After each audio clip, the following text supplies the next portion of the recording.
Nakabili ako ng sobrang tibay at sobrang kapal na lagayan ng mga damit. Tara at tignan natin.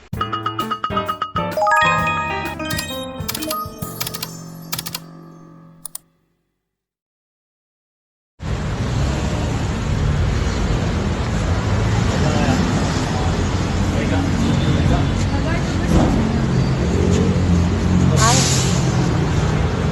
wow, taray. Yayamanin talaga ang beso nyo. Ay, hindi pala. Hindi pala. Parang ano ah.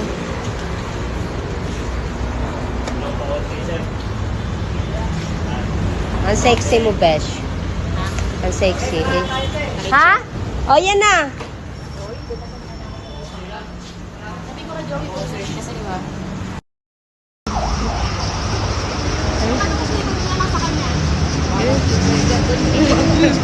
Bigay mo na yan.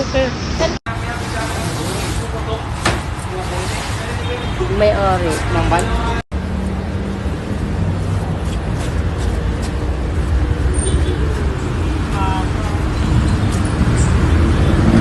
Maganda siya.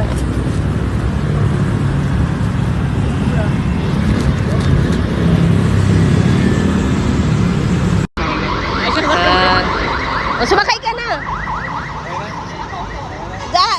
Hindi, gusto mo ikaw na driver. Yeah.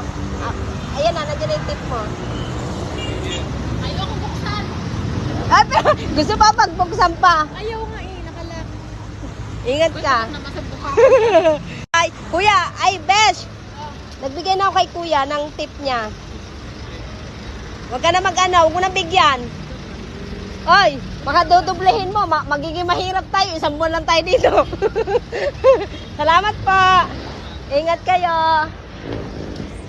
Bye. Ingatan mo yung kaibigan ko, ya.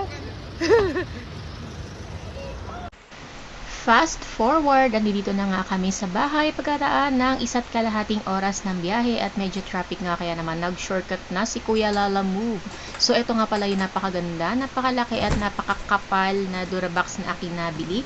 Ewan ko ba sa tagal na bumibili ako ng Durabox ay ngayon ko lamang nakita itong rattan na style. Ang kapal ng kanyang door, kaya naman kahit malayo ay binili ko na at nagbayad na lang naman ng onte para sa Lala Move. So ayan, diba ang ganda, siguro naman pang matagalan na ito at syempre ang ganda niya at mas maganda kung organized talaga ang mga gamit. Yun lang.